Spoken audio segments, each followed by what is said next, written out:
오늘의 말씀은 룻기 2장 말씀으로 함께 하겠습니다. 말씀의 제목은 하나님의 날개 아래입니다. 말씀의 내용은 빈손으로 고향 땅 베들레헴에 돌아온 나오미와 이방 며느리 룻이 하나님의 언약의 땅에서 하나님의 보호 아래 새로운 삶의 발걸음을 내디디며 보아스를 만나 아침 햇살처럼 그들의 삶에 따스한 빛이 스며드는 이야기입니다. 1절 말씀입니다. 나오미의 남편 엘레멜렉의 친족으로 유력한 자가 있으니 그의 이름은 보아스더라. 보아스라는 이름의 뜻은 힘있는 자입니다. 삶의 모든 소망이 끊어진 나오미에게 유력한 자, 그 지방에서 힘있고 영향력을 행사하는 친족 보아스가 있다는 것을 말하며 나오미와 룻에게 한 줄기 희망을 말하고 있습니다. 2절 말씀입니다. 모압 여인 룻이 나오미에게 이르되 원하건대 내가 밭으로 가서 내가 누구에게 은혜를 입으며 그를 따라서 이삭을 주겠나이다 하니 나오미가 그에게 이르되 내 딸아 갈지어다 하며 하나님의 언약의 땅에 도착했으나 룻은 당장 시어머니와 자신의 생계를 책임져야만 했습니다. 신명기 24장 19절 말씀입니다.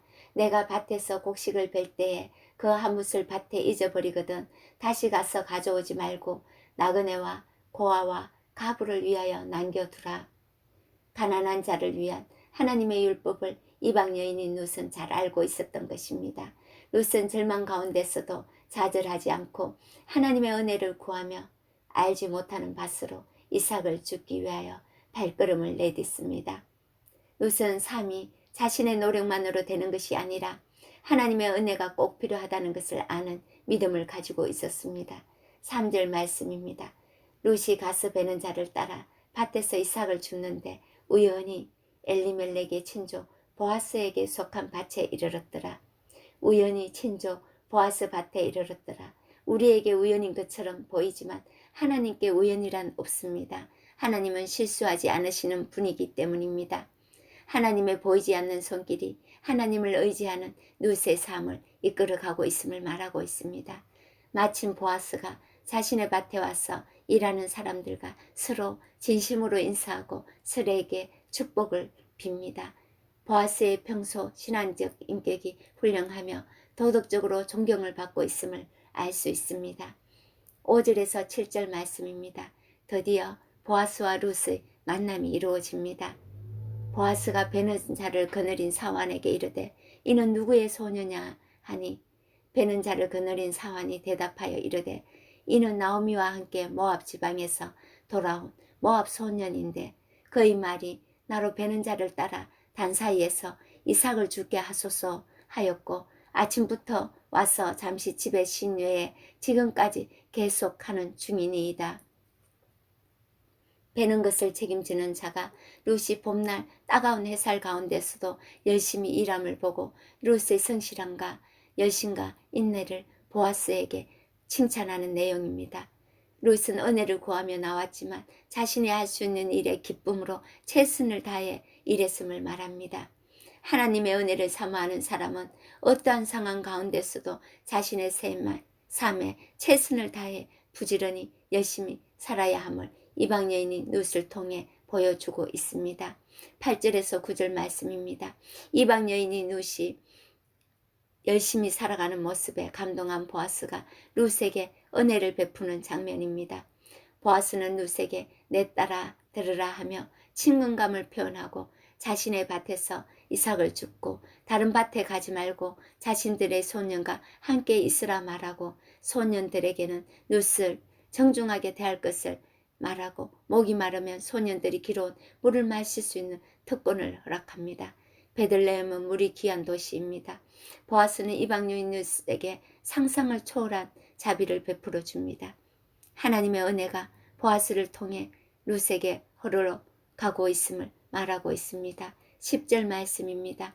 룻이 엎드려 얼굴을 땅에 대고 절하며 그에게 이르되 나는 이방 여인이거늘 당신이 어찌하여 내게 은혜를 베푸시며 나를 돌보시니까 하니 룻은 히브리인들이 모압 사람인 자신을 천히 여김을 알고 있기에 땅에 얼굴을 묻고 보아스에게 존경을 나타내며 나는 보잘것없는 이방 여인인데 어찌 내게를 은혜를 베푸십니까? 라고 말합니다.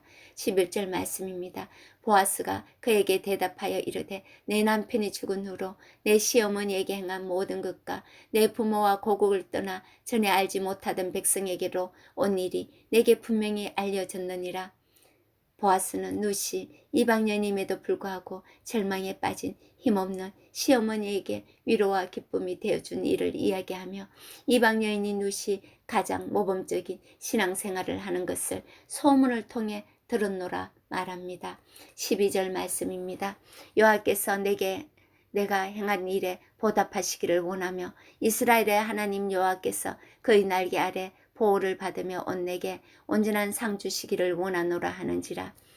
보아스는 자신의 친척과 본토 집을 떠나 언약의 땅으로 들어온 이방 여인 룻에게 축복을 빌어주며 룻의 언약의 하나님을 의지함으로 자비로우시고 긍휼하신 하나님의 날개 아래 하나님의 품 안으로 인도되었음을 말하고 있습니다. 룻은 이방 여인인 자신을 여호와의 이름으로 맞아주는 따뜻한 보아스에게 존경과 벅차오르는 감사를 표현하며 보아스를 통해 하나님의 큰 위로와 은혜를 경험하며 이방 땅에서 자신의 고달픈 삶에 큰 힘을 얻었다고 말합니다. 14절 말씀입니다. 식사할 때 보아스가 룻에게 이르되 이리로 와서 떡을 먹으며 내 떡 조각에 초에 찍으라 하므로 룻이 곡식 빼는 자 곁에 앉으니 그가 볶은 곡식을 주매 룻이 배불리 먹고 남았더라. 지금이나 구약시대나 자신의 식탁에 초대하여 같이 밥을 먹는 것은 특별한 일입니다. 보아스가 룻을 공동체 안에 맞아들임을 뜻합니다. 너는 이제 이방 여인이 아니라 하나님의 백성이 되었다는 것을 공식적으로 말하고 있습니다.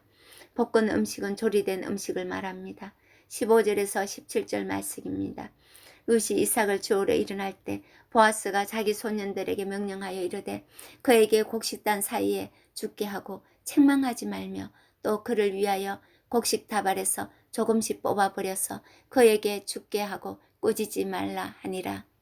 룻이 밭에서 저녁까지 죽고 그 죽은 것을 뜨니 보리가 한 에바쯤 되었는지라. 보아스는 소년들에게 룻이 알지 못하도록 곡식단에서 조금씩 곡식을 뽑아 룻이 이삭을 쉽게 줄 수 있도록 배려합니다. 이날 룻이 주운 보리가 한 에바쯤 되었다고 말하고 있습니다. 정확하진 않지만 23리터 정도의 많은 양인 것으로 보입니다. 룻은 보아스가 베푼 호의로 넘치는 수확을 거둘 수 있었던 것입니다. 하나님의 자비가 보아스를 통해 룻에게 흐르고 있음을 알 수 있습니다. 18절 말씀입니다. 그것을 가지고 성읍에 들어가서 시어머니에게 그 주운 것을 보이고 그가 배불리 먹고 남긴 것을 내어 시어머니에게 드리매 보아스를 통한 하나님의 보이지 않는 도움의 손길로 나오미와 룻은 이제 한 끼의 밥을 걱정하지 않아도 되는 행복한 날을 맞이합니다. 그날 보아스를 통한 하나님의 사랑으로 나오미와 룻은 절망 같은 인생의 희망을 느꼈을 것입니다. 우리가 누군가에게 베푼 작은 사랑이 그 누군가에게 삶을 살아가는 희망이 되고 또 누군가에게 하나님의 위로와 사랑을 경험하며 새 힘을 얻습니다. 우리는 하나님께 받은 은혜를 흘러보내며 살아야 하는 하나님의 언약의 백성입니다. 사랑의 손길을 멈추지 마십시오. 그 손길로 하나님의 사랑이 흘러 소외되고 상처받은 영혼이 새 생명을 얻습니다.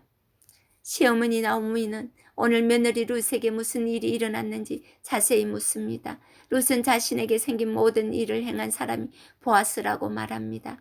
나오미는 그에게 복이 있기를 원한다 말하며 우리와 가까우니 우리 기업을 물을 자 중 하나라고 말합니다. 하나님께서 정한 희년법에 희년이 오기 전 가난한 친족의 토지와 가옥을 찾을 수 있도록 도와야 하는 것이 친족된 자의 의무라고 말하고 있습니다. 나오미는 보아스도 우리를 어려움에서 구해줄 의무가 있는 사람 중 한 사람이라고 말하며 자신들의 삶에 희망이 찾아오고 있음을 얘기합니다.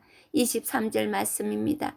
이에 룻이 보아스의 소년들에게 가까이 있어서 보리 추수와 밀추수를 마치기까지 이삭을 주우며 그의 시어머니와 함께 거주하니라. 보리 추수가 끝나야 밀 추수가 시작됩니다. 시간이 얼마쯤 지나갔다는 것을 말합니다.